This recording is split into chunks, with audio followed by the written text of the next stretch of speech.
السلام علیکم friends, welcome to کتاب نگری یوٹیوب چینل کتابوں کی نگری میں خوش آمدید۔ میں ہوں آپ کی ہوسٹ اقرا یاسین، اور میں امید کرتی ہوں کہ آپ سب لوگ خیریت سے ہوں گے اور اپنی اپنی زندگی کو بھرپور انجوائے کر رہے ہوں گے۔ آج میں آپ کے لیے لے کر آئی ہوں ہنا اسد کے قلم سے تحریر کردہ خوبصورت اور most اویٹنگ novel stay in my arms کی قسط نمبر 26۔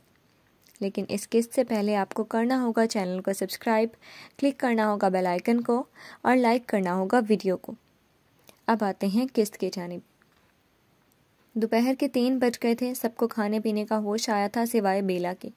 سب نے وہیں سے کچھ نہ کچھ کھا لیا تھا، لیکن بیلا نے کھانا تو کیا پانی بھی نہیں پیا تھا۔ ٹینشن اور بخار سے پہلے ہی اس کا جسم تپ رہا تھا، اوپر سے بھوک نے بھی اس کی رہی سہی ہمت سلب کر لی تھی۔ وہ ازمائر خانزادہ کے بائیں جانب ایک صوفے پر ساکن بیٹھی تھی، نظریں ازمائر پر تھیں اور لب خدا کا شکر کر رہے تھے۔ اس کا پل پل بے صبری سے گزر رہا تھا۔ بالآخر اس کا طویل انتظار ختم ہو ہی گیا اور ازمائر کی بھویں سکڑی تھیں، وہ ہوش میں آ رہا تھا۔ بیلا تیزی سے اٹھ کر اس کی طرف بڑھی تھی۔ اس کے چہرے پر تکلیف کے آثار ابھرے تھے۔ اسے درد کم کرنے کے لیے پین کلر انجیکشن بھی دیے گئے تھے، مگر اسے کافی چوٹیں آئی تھیں، جس کی وجہ سے درد کافی تھا۔ ازمائر جی، بیلا بےتابی سے بولی تھی۔ ازمائر نے ہوش میں آتے ہی بیلا کی آواز سنی تو دل میں سکون سا اتر گیا تھا۔ وہ زندہ تھا۔ جب وہ گاڑی سے باہر کودا تھا، وہ بل کھاتا ہوا نہ جانے کدھر گرا تھا۔ اس کی آنکھوں کے سامنے آہستہ آہستہ اندھیرا چھاتا گیا تھا۔ اسے لگا تھا وہ مرنے والا ہے اور اب کبھی دوبارہ بیلا کو نہیں دیکھ پائے گا۔ بیلا کی جدائی کا درد ان لگے زخموں کے درد سے زیادہ تھا، اور یہ بھی جانتا تھا کہ اس کے جانے کے بعد بیلا اور اس کے بھائیوں کی کیا حالت ہوگی، لیکن خدا کی رحمت سے وہ بچ گیا تھا۔ اس نے آنکھیں کھولیں تو وہ سامنے ہی نظر آ گئی۔ درد کے باوجود اس کے گھنی مونچھوں تلے انابی لب ہلکی سی مسکراہٹ میں ڈھلے تھے۔ بیلا پھر سے اپنا ضبط کھو بیٹھی تھی۔ ازمائر جی، مجھے معاف کر دیں، میں ذمہ دار ہوں آپ کی اس حالت کی۔ نہ میں آپ کو مجبور کرتی اس کے ساتھ جانے کے لیے اور نہ آپ کے ساتھ یہ سب ہوتا۔ میں قصوروار ہوں۔ وہ روتے ہوئے بولی۔ ازمائر اسے روتے دیکھ نہیں سکتا تھا۔ اسے تنگ کرنے کے لیے ازمائر کو ایک شرارت سوچی۔ آپ کون؟ اس نے دنیا بھر کی معصومیت چہرے پر سجا لی اور بیلا رونا بھول کر دم بخود اسے دیکھنے لگی۔ چوٹوں کا اثر دماغ پر تو نہیں ہو گیا تھا کہیں؟ اس نے پریشانی سے سوچا۔ ازمائر جی؟ کون ازمائر؟ وہ اپنا نام پہچاننے سے بھی انکاری ہو گیا۔ آپ؟ وہ اسے یکٹک سی دیکھتی بولنے لگی۔ وہ میرا نام ازمائر ہے؟ اس نے نقاہت زدہ لہجے میں پوچھا۔ بے ہوشی کی دواؤں کا اثر تھا۔ ہاں، اور میں بیلا ہوں آپ کی۔ اس کا دل ڈوبنے لگا۔ کیا وہ اسے بھول گیا تھا؟ بیلا؟ اس نے سوچنے کی اداکاری کی۔ کون؟ آپ کو کیا ہو گیا ہے؟ میں آپ کی بیوی ہوں۔ تم تو کوئی پری لگ رہی ہو، کہیں میں جنت میں تو نہیں آ گیا؟ وہ مخمور لہجے میں بولا تو بیلا کو اس کی وہ والی بات یاد آئی تھی۔ ہم بچپن میں فیری ٹیلز پڑھتے ہیں نا، آپ کو دیکھ کر لگتا ہے اس کتاب سے ایک پری نکل کر میری دنیا میں آ گئی ہے۔ وہ بیلا کی آنکھوں کو خیرہ کر دینے والے حسین چہرے کو نظروں کے حصار میں لیے زمانی انداز میں بولا۔ اس کا مطلب اسے سب کچھ یاد تھا اور وہ اسے اس حالت میں بھی تنگ کرنے سے باز نہیں آیا تھا۔ میں بیلا ہوں۔ اس نے بھی یہ ظاہر نہ کیا کہ وہ اس کی شرارت بھاپ گئی ہے۔ کون بیلا؟ وہ مسکراہٹ لبوں میں دبائے استفہامیہ نظروں سے اسے دیکھتے ہوئے پوچھ رہا تھا۔ آپ کو میں واقعی یاد نہیں رہی؟ بیلا نے اس کی بھوری کانچ سی آنکھوں میں دیکھا۔ نہیں۔ اس نے سر ذرا سا نفی میں ہلایا۔ اچھا، اگر آپ میری بیوی ہیں تو میرے درد کی دوا کریں۔ یہاں بہت درد ہو رہی ہے۔ اس درد کو آپ کے ان مخملی لبوں کی مسیحائی درکار ہے۔ اس نے اپنی پیشانی پر بندھی ہوئی پٹی کی طرف اشارہ کیے مبہم انداز میں کہا۔ بیلا نے آنکھیں بند کر کے کچھ سوچا اور مسکراہٹ روکنے کے لیے نچلا لب دانتوں میں دبا لیا۔ ازمائر اس کی اس حرکت سے محظوظ ہوتا دیکھ رہا تھا۔ بیلا نے اس کی مسکراتی جھلملاتی ہوئی آنکھوں سے دیکھا اور چھو کر اس کی پیشانی پر بوسہ دیا۔ ازمائر تو بے ہوش ہوتے ہوتے بچا تھا۔ بیلا اور خود پیش رفت کریں، یہ تو ہو ہی نہیں سکتا تھا۔ اسے واقعی لگا کہ وہ جنت میں آ چکا تھا۔ بیلا نے لب اس کی پیشانی سے ہٹا لیے تھے، لیکن وہ ابھی بھی اس کا لمس محسوس کر رہا تھا۔ اب یاد آیا میں کون ہوں؟ وہ مسکرا کر پوچھ رہی تھی۔ ہاں، تھوڑا تھوڑا، اس نے بچوں کے سے انداز میں کہا کہ وہ اسے پوری طرح یاد دلانے کے لیے پھر سے بوسہ دے گی۔ بیلا اس کی دلکش غربت پر سب کچھ بھولے کھلکھلا کر ہنسی تھی۔ وہ اس کی بات کا مطلب سمجھ گئی تھی۔ ہمیشہ تمہیں یوں ہی ہنستے ہوئے دیکھنا چاہتا ہوں۔ روتے ہوئے بالکل بھی اچھی نہیں لگتی۔ وہ ذرا سا مسکرایا۔ اور یہاں بھی درد ہے۔ اس نے اپنے سینے پر انگلی رکھی۔ بیلا کی پلکیں شرم سے عارضوں پر سایہ فگن لرزنے لگیں۔ چہرہ شرم سے سرخیاں چھلکانے لگا تھا، مگر اس نے ہمت مجتمع کی اور جھک کر ازمائر کے سینے پر اپنے لب رکھ دیے۔ اسے ازمائر کے دل کی دھڑکنوں کی آواز اپنے کانوں میں سنائی دینے لگی۔ خود اپنا دل بھی پسلیاں توڑ کر باہر نکلنے کو بےتاب ہو گیا تھا۔ وہ سیدھی کھڑی ہو گئی اور کشمکش میں مبتلا ہاتھوں کی انگلیوں کو چٹکانے لگ گئی۔ اس کی نظروں کا سامنا کرنے کی ہمت خود میں مفقود ہو چکی تھی۔ یہاں بھی ازمائر خانزادہ کی گھمبیر آواز اس کی سماعتوں سے ٹکرائی تو بیلا نے اس کی انگلی کا اشارہ اس کے لبوں پہ دیکھا تو اس کے دل کی دھڑکنیں منتشر ہو گئیں۔ اس کی آنکھوں کی پتلیاں حیرت سے پھیل گئیں۔ ازمائر جی، اس نے روحان سی آواز میں کہتے ہوئے اس کے سینے پر مکہ مارا۔ آہ! ازمائر کے منہ سے ہلکی سی کراہ نکلی۔ سوری، زیادہ زور سے تو نہیں لگا؟ اس نے تشویش بھرے انداز میں یکلخت پوچھا۔ نہیں، ڈونٹ وری، اس نے تسلی امیز انداز میں کہا۔ میں بہت ڈر گئی تھی، مجھے لگا تھا میں آپ سے دوبارہ کبھی نہیں مل سکوں گی۔ وہ افسردہ ہو گئی تھی پھر سے سب یاد آنے پر۔ تم سے وعدہ کیا تھا کہ تم سے کبھی دور نہیں جاؤں گا، اور دیکھو میں نے وعدہ پورا کر دیا۔ اس نے ہاتھ اٹھا کر بیلا کی طرف بڑھایا جسے اس نے دونوں ہاتھوں سے تھام لیا۔ پتہ ہے میں کتنی پریشان ہو گئی تھی، وہ شکوہ کرتے ہوئے بولی۔ تمہیں تو بخار ہے۔ میں ٹھیک ہوں، اس نے جلدی سے کہا۔ کہیں کھانے کے بارے میں ہی نہ پوچھ لے، کل دوپہر سے اس نے کچھ نہیں کھایا تھا۔ وہاں کیا ہوا تھا؟ قرۃ العین ہاشمی سے اپنی ہار برداشت نہیں ہوئی۔ اس نے اپنے ساتھ ساتھ میرے لیے بھی برا کرنا چاہا، لیکن جس کی نیت صاف ہو تو خدا بھی اس کا ساتھ دیتا ہے۔ وہ سنجیدگی سے گویا ہوا۔ قرۃ العین ہاشمی موقع پر دم توڑ گئی۔ یہ اس نے عامر خانزادہ سے سنا تھا۔ جب تک ازمائر خطرے میں تھا وہ اپنا آپ بھی بھول چکی تھی، لیکن جو ہی ازمائر کی جان خطرے سے باہر آئی تھی تو اسے کچھ ہوش آیا تھا، اور اس نے قرۃ العین ہاشمی کے بارے میں پوچھا۔ عامر نے اسے قرۃ العین ہاشمی کے افسوسناک انجام کے بارے میں بتایا تو بیلا کے پیروں تلے سے زمین کھسک گئی۔ کچھ دیر پہلے ہی تو وہ معافی مانگتے ہوئے نکلی تھی، اور اب موت کی آغوش میں چلی گئی تھی۔ قرۃ العین ہاشمی کے اتنا کچھ کرنے کے باوجود بھی وہ اس سے خفا نہیں ہو سکی تھی، لیکن اچانک ایسا کیا ہوا تھا جس کی اسے سمجھ نہیں آ رہی تھی۔ اوہ! ازمائر نے بھی گہرا سانس لیا۔ اس کا درد آہستہ آہستہ بڑھ رہا تھا۔ آپ کو درد ہو رہا ہے؟ بیلا نے فکر مندی سے پوچھا۔ ازمائر نے نفی میں سر ہلایا، لیکن وہ جانتی تھی کہ اسے تکلیف ہو رہی ہے۔ میں ڈاکٹر کو بلا کر لاتی ہوں، وہ کہہ کر مڑی اور ڈگمگاتے قدموں سے باہر آئی۔ سب باہر ہی بیٹھے تھے۔ عامر بھائی، ازمائر جی کو ہوش آ گیا ہے، انہیں بہت درد ہو رہا ہے، اس نے بتایا تو عامر خانزادہ فوراً اٹھ کر ڈاکٹر کو بلانے چلا گیا۔ باقی سب بیلا کے ساتھ اندر آ گئے تھے اور اس سے خیریت دریافت کرنے لگے۔ ڈاکٹر نے آ کر اس کا معائنہ کیا اور ٹرینکولائزرز دے کر سلا دیا تاکہ اسے درد برداشت نہ کرنی پڑے۔ کیا ہوا ماما، کس کا فون ہے؟ عروہ نے فائزہ بیگم کو فون پر کسی سے الجھتے دیکھ کر تشویش سے پوچھا۔ وہ ابھی تیار ہو کر ان کے کمرے میں آئی تھی۔ آج صبح سے ہی وہ تینوں گھر پر تھیں، لیکن اب شاید انہوں نے کسی پارٹی میں جانا تھا، اس لیے وہ تیار ہو کر آئی تھی۔ انہی لوگوں کا فون تھا، اور کس کا ہونا ہے؟ کال بند کر کے وہ اس کی طرف مڑی۔ وٹ؟ کیا کہہ رہے تھے وہ؟ ایک دم اس کے چہرے کا رنگ بھی بدلا۔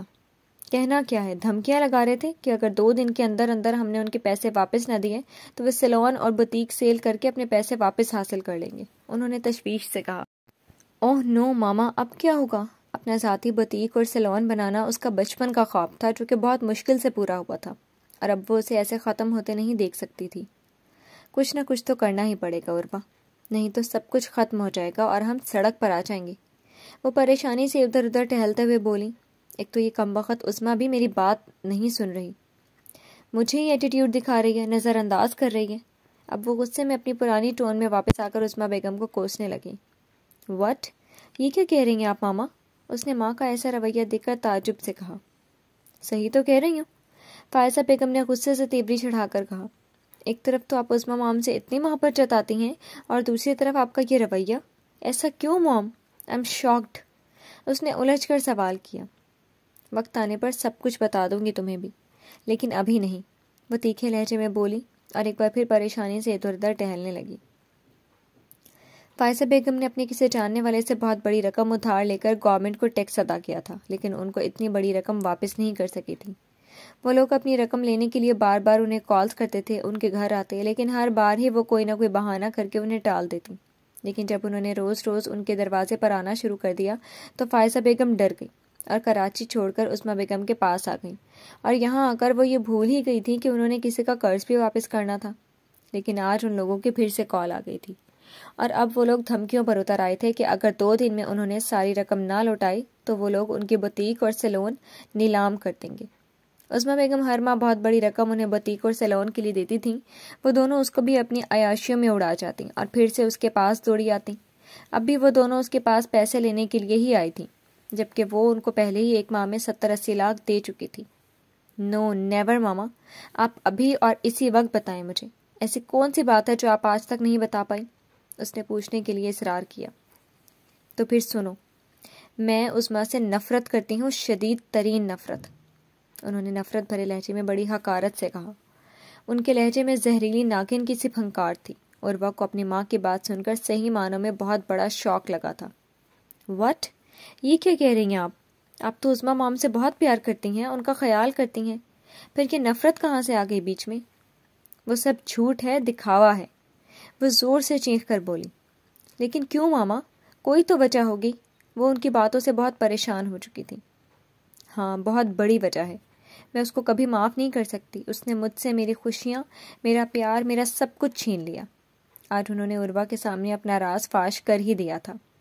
پیار، خوشیاں، میں سمجھی نہیں، آپ مجھے صاف صاف بتائیں پلیز۔ وہ ماں کی سسپینس بھری باتیں سن کر چڑ کر بولی۔ میں، عظمیٰ اور شفیق تینوں کلاس فیلو تھے۔ میں تھی تو عظمیٰ کی کزن، لیکن شروع سے ہی اس کے گھر رہ کر اس کے ٹکڑوں پر پلی تھی۔ ہر چیز اس کی استعمال کرتی تھی، لیکن یہ مجھے شروع سے ہی اچھی نہیں لگتی تھی۔ مجھے اس سے جلن اور حسد محسوس ہوتا تھا، کیونکہ وہ مجھ سے زیادہ پیاری تھی اور امیر بھی۔ پھر بھی میری مجبوری تھی اس کے ساتھ رہنا، اس کے علاوہ میرے پاس اور کوئی ٹھکانہ نہیں تھا۔ پھر یونی میں مجھے شفیق سے محبت ہو گئی۔ وہ ہمارا کلاس فیلو ہونے کے ساتھ ساتھ انکل، عظمیٰ کے پاپا کے بیسٹ فرینڈ اور بزنس پارٹنر کا اکلوتا بیٹا بھی تھا۔ میں نے اس بارے میں عظمیٰ کو بتا دیا، اور یہی میری بیوقوفی تھی، ان کی شروع سے ہی آپس میں نہیں بنتی تھی۔ اسی وجہ سے عظمیٰ نے مجھے بھی روک دیا کہ میں شفیق کو اپنی فیلنگز کے بارے میں نہ بتاؤں۔ میں بھی اس کی باتوں میں آ گئی، لیکن پھر جب ان دونوں کے گھر والوں نے ان کا رشتہ طے کیا تو عظمیٰ نے سب کچھ جاننے اور میرے روکنے کے باوجود بھی شفیق سے شادی کے لیے ہاں کر دی۔ میں نے بہت روکا عظمیٰ کو، لیکن اس نے باپ کی ضد مان لی اور بیاہ کر شفیق کے ساتھ چلی گئی۔ اس دن مجھے اس سے شدید نفرت ہو گئی اور میں اس سے ہر تعلق ختم کر کے کراچی چلی گئی۔ وہاں جا کر میں نے تیرے پاپا سے شادی کر لی۔ عظمیٰ کو شادی کے بعد جب پتہ چلا کہ میں اس سے ناراض ہو کر سب کچھ چھوڑ کر چلی گئی ہوں تو وہ مجھے منانے میرے پیچھے کراچی آ گئی۔ میں بڑی مشکل سے مانی، اور ساتھ ہی میں نے اس سے بدلہ لینے کا پلان بھی تیار کر لیا۔ تمہارا باپ مجھ سے بہت پیار کرتا تھا، لیکن مجھ سے اس نے گھر والوں کے خلاف جا کر شادی کی تھی۔ اس کے باپ نے اس کو جائیداد سے آگ کر دیا اور وہ پوری طرح سے کنگال ہو گیا تھا۔ میرے اس سے جھگڑے شروع ہو گئے اور پھر میں نے خود ہی اس سے طلاق لے لی۔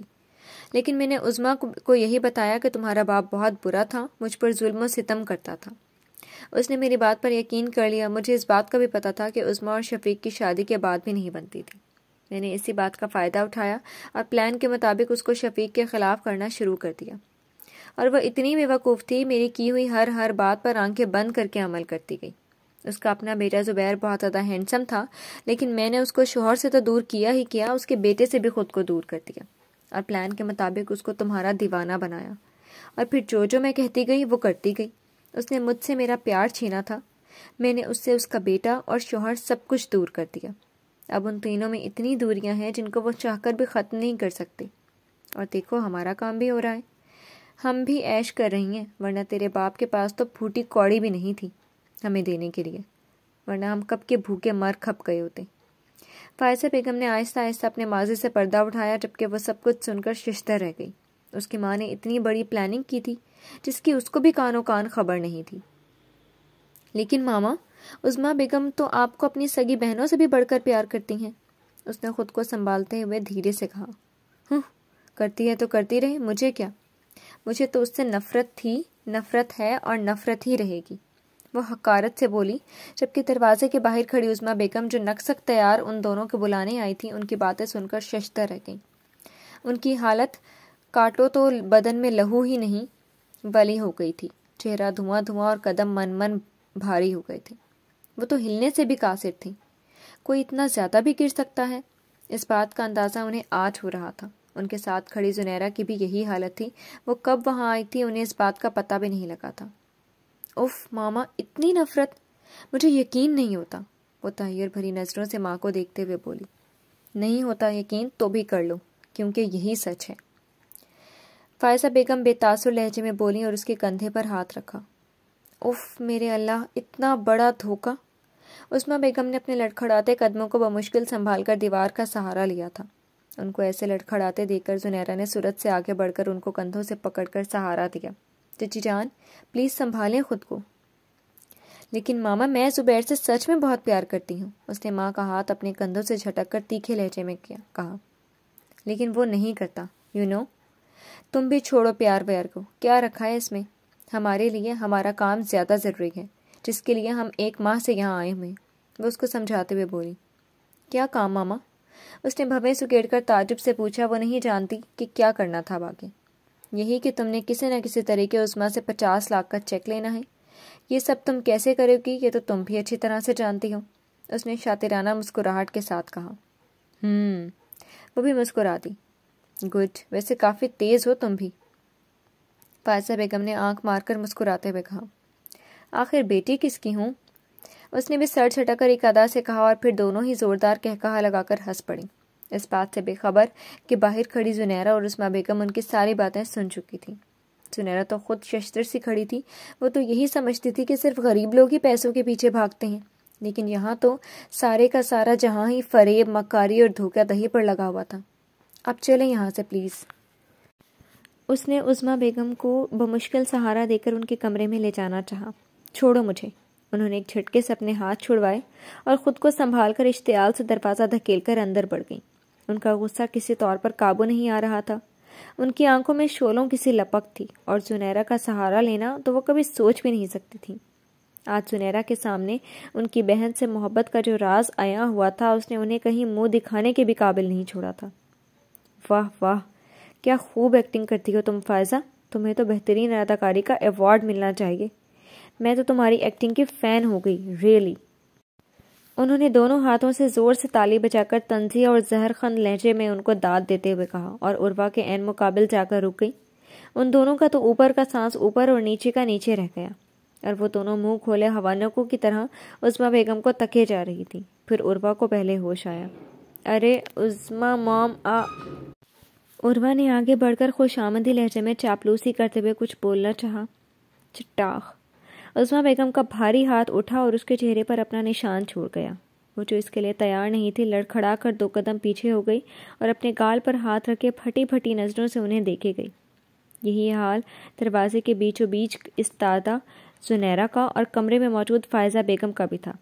فائزہ جیسی شاطر عورت کو بھی گڑبڑ کا احساس ہو چکا تھا۔ وہ بھی خود کو سنبھال کر شیریں لہجہ اپناتے ہوئے ان کی طرف بڑھی۔ کیا ہوا عظمیٰ میری جان، اتنے غصے میں کیوں ہوں؟ جسٹ شٹ اپ فائزہ، وہیں رک جاؤ، اور خبردار جو تمہاری گندی زبان پر میرا نام بھی آیا، ورنہ تمہارا بھی وہی حشر کروں گی جو تمہاری بیٹی کا کیا ہے۔ انہوں نے شعلہ بار نظروں سے اسے گھورتے ہوئے کہا اور ہاتھ کے اشارے سے اس کو اپنے پاس آنے سے بھی روکا۔ یہ کیا کہہ رہی ہو تم؟ مجھے کچھ سمجھ نہیں آ رہی۔ وہ چہرے پر معصومیت لیے سارے اگلے پچھلے ریکارڈ توڑ کر بولی۔ اف، اتنی بھولی نہیں ہو تم جو تمہیں میری بات سمجھ ہی نہیں آ رہی؟ میں تمہاری ساری بکواس سن چکی ہوں۔ تم لوگ اتنے گھٹیا اور گرے ہوئے ہو، یہ مجھے آج پتہ لگا ہے۔ فائزہ، تم تو میری آستین کا وہ سانپ ہو جس کو میں نے ساری زندگی دودھ پلایا، لیکن تم تو پھر بھی مجھے ڈسنے سے باز نہیں آئی۔ میں انتہائی غصے سے جو منہ میں آ رہا تھا بولے جا رہی تھی، اور فائزہ بیگم کے تو ہوش ہی اڑ گئے۔ ان کا ایک رنگ آ رہا تھا، ایک جا رہا تھا۔ عظمیٰ مام، پلیز آپ پہلے ریلیکس ہو جائیں، پھر بات کرتے ہیں۔ شاید آپ کو کوئی غلط فہمی ہوئی ہے۔ عروہ اپنا درد بھول کر ایک بار پھر سے ان کو ٹھنڈا کرنے کی ناکام کوشش کرنے لگی۔ بکواس بند کرو، مجھے کوئی غلط فہمی نہیں ہوئی عروہ۔ اور فائزہ، تم کیا نفرت کرو گی مجھ سے؟ میں تو تمہیں اپنی نفرت کے قابل بھی نہ سمجھوں۔ ابھی تک تم نے میرا پیار دیکھا ہے، نفرت نہیں۔ وہ اس کو جواب دے کر ایک جھٹکے سے فائزہ بیگم کی طرف مڑی اور اس کا سر تا پیر جائزہ لینے کے بعد حقارت سے بولی، جبکہ وہ تو گنگ کھڑی عظمیٰ بیگم کا یہ نیا روپ دیکھ رہی تھی۔ نکل جاؤ تم دونوں میرے گھر سے، میرے گھر میں اب تم جیسے گھٹیا اور دھوکے باز لوگوں کے لیے کوئی جگہ نہیں۔ انہوں نے ایک نفرت بھری نظر دونوں پر ڈال کر گھر سے نکلنے کا حکم جاری کیا۔ انہوں نے پریشانی سے ایک دوسرے کی طرف دیکھا۔ ان کا گیم الٹ لگ گیا تھا اور اب سب کچھ ختم ہو چکا تھا۔ لیکن عظمیٰ، فائزہ بیگم نے روتے ہوئے ایک آخری کوشش کرنی چاہی عظمیٰ بیگم سے بات کرنے کی۔ بس فائزہ، بہت سن لی میں نے تمہاری، اور بہت سنا لی تم نے، اب اور نہیں۔ وہ غصے سے کہتی تیزی سے پیچھے مڑی۔ زنیرہ جو ان کے عین پیچھے کھڑی باتیں سن رہی تھی وہ جلدی سے سائڈ پر ہو گئی۔ انہوں نے ایک گہری نظر اس پر ڈالی، وہ ڈر کر خود میں سمٹ گئی۔ سمینہ، او سمینہ، کہاں ہو سب کے سب؟ وہ ان کے کمرے سے نکل کر غصے سے اونچی آواز میں ملازمین کو پکارتی لاؤنج میں آ گئیں۔ وہ بھی ان کی غصے بھری آواز سن کر دوڑی چلی آئیں۔ جی بڑی بیگم صاحبہ، خیر تو ہے؟ فائزہ اور عروہ بھی حواس باختہ سے ان کے پیچھے بھاگتی ہوئی آئیں۔ وہ کسی نہ کسی طرح سے عظمیٰ بیگم کو ایسا کرنے سے روکنا چاہتی تھیں۔ بلا کر لاؤ گارڈ کو اور نکالو ان دونوں کو یہاں سے، اب میں ان کی شکل بھی نہیں دیکھنا چاہتی۔ انہوں نے ایک نیا حکم جاری کیا اور خون خوار نظروں سے دونوں کو گھورا۔ شرم کے مارے ان کی نظریں زمین میں گڑ گئی تھیں۔ جن ملازموں کی وہ سب کے سامنے بے عزتی کرتی تھیں، آج انہی کے سامنے وہ دونوں بے عزت ہو رہی تھیں۔ یہ ان کے لیے ڈوب مرنے کا مقام تھا۔ لیکن آپ ایک بار ان کی بات تو سن لیں، وہ اپنے کیے پر شرمندہ ہیں، کچھ کہنا چاہتی ہیں آپ سے۔ کب سے خاموش کھڑی زنیرہ نے بولنے کی ہمت کی۔ سمینہ نے بھی کچھ کہنا چاہا۔ تم چپ رہو، تم نہیں جانتی ان کو، جو اتنے عرصے میں نہیں بدل سکیں وہ ایک پل میں کیسے بدل جائیں گی۔ اور سمینہ، میں نے جو کہا ہے آپ وہ کرو۔ انہوں نے تھوڑا نرم لہجہ میں کہا۔ اتنی غصے میں بھی انہوں نے زنیرہ سے نرمی سے بات کی تھی، وہ تو حیرت سے گنگ رہ گئی۔ اس نے آج دوسری بار عظمیٰ بیگم کو اتنے غصے میں دیکھا تھا۔ وہ ان کے غصے سے خائف تھی۔ یہ سارا تماشا جلدی ختم کرو، زبیر اور شفیق صاحب آنے والے ہوں گے، رات تک یہ لوگ مجھے یہاں نظر نہ آئیں۔ انہوں نے ایک اچٹتی نگاہ ان پر ڈال کر سمینہ سے دوبارہ کہا اور اپنے کمرے کی طرف بڑھ گئی۔ غصے سے ان کے دماغ کی رگیں پھٹنے والی ہو گئی تھی۔ انہوں نے سوچا بھی نہیں تھا کہ کبھی ایسا وقت بھی آئے گا کہ وہ جان سے پیاری دوست کو شام کے وقت گھر سے نکالیں گی۔ عظمیٰ، میری بات تو سنو۔ فائزہ بیگم ان کے پیچھے جانے لگی۔ یہ کیا تماشا لگا رکھا ہے آپ لوگوں نے؟ جب وہ آپ کی شکل ہی نہیں دیکھنا چاہتی تو پھر کیوں جا رہی ہیں آپ ان کے پیچھے؟ پلیز ابھی چلی جائیں یہاں سے۔ سنیرہ نے آہستہ سے کہا۔ اس کی بات پر عروہ کے تو تلووں سے لگی اور سر پر بجھی۔ وہ تن فن کرتی اس کے سر پر پہنچ گئی۔ تم اپنی بکواس بند کرو، سمجھی؟ رسی جل گئی پر بل نہیں گئی۔ سچ کہہ رہی تھی چچی جان، تم لوگ کبھی نہیں سدھر سکتی۔ سنیرہ نے ان کی حالت پر افسوس کرتے ہوئے کہا تھا۔ عظمیٰ بیگم تو نوکروں کے سامنے اتنی تذلیل اور بے عزتی کے بعد اب باقاعدہ رونے لگ گئی تھی۔ اب رو کیوں رہی ہیں ماما؟ یہ سب آپ کی وجہ سے ہوئے، اب بھگتیں اور کرے پلاننگ۔ سب کچھ ختم ہو گیا، اب سڑکوں پر آ گئے ہم، کچھ نہیں بچا ہمارے پاس اب۔ عروہ شعلہ بار نظروں سے ماں کو گھورتی اول پھول بکتی وہاں سے باہر چلی گئی۔ اس نے تعصب سے فائزہ بیگم کی ایسی اجڑی ہوئی حالت دیکھی جو بالکل پاگلوں والی حرکات کر رہی تھی تو اس کے بھی آنسو نکل آئے۔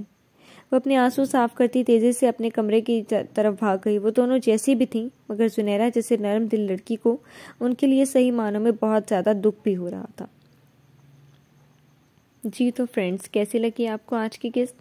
امید ہے آپ کو بہت پسند آئی ہوگی، آپ نے بہت انجوائے کی ہوگی۔ پھر حاضر ہوں گی ناول کی نئی قسط کے ساتھ، تب تک کے لیے شکریہ، اللہ حافظ۔